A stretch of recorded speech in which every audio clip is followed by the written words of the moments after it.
අපි කතා කරන්න යන්නේ 6174 කියන සංඛ්‍යාව ගැන. මේක හරි විශේෂ සංඛ්‍යාවක්. ඒයි කියලා බලමු. ඔයා කැමති ඉලක්කම් හතරක් අවරෝහණ පිළිවෙල ලියා ගන්න. මම ගන්නවා 6 7 6 5 4 කියන සංඛ්‍යා හතර. මේක මම ලියලා දෙන්නේ අවරෝහණ පිළිවෙලට කැමති සංඛ්‍යා හතරක් අවරෝහණ පිළිවෙල ලියා ගන්න පුළුවන්. ඊට පස්සේ ඒක යටි ඒක අනිත් පැත්ත නැත්නම් ආරෝහණ පිළිවෙලට ඒ සංඛ්‍යාවම ලියා ගන්න. 4 5 6 7. දැන් මම ඉහළ සංඛ්‍යාවෙන් පාල සංඛ්‍යාව අඩු කරනවා. එතකොට 4න් 7ක් කියන්න බෑ. ඒකත් එකක් 14යි 14න් 7ක් 7යි.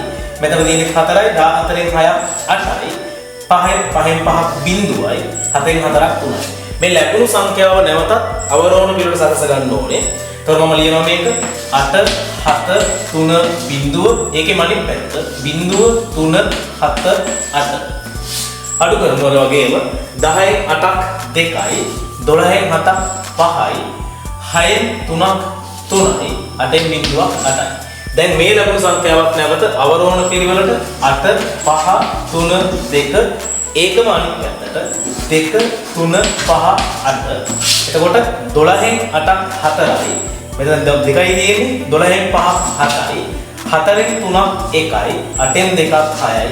අපිට ලැබුණා 6174 කියන සංඛ්‍යාව.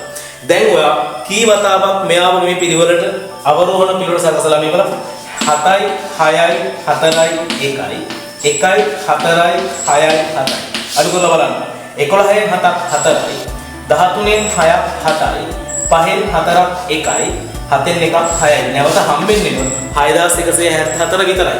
මෙතනින් එහාට මේ සංඛ්‍යාව කොච්චර අර මේ පිළිවෙලට අඩු කරලා ගත්තත් මේ පිළිතුරෙන් එහාට වෙන පිළිතුරක් හම්බෙන්නේ නැහැ. ඒ ඇයි කියලා දන්නවා නම් කමෙන්ට් එකක් දාන්න.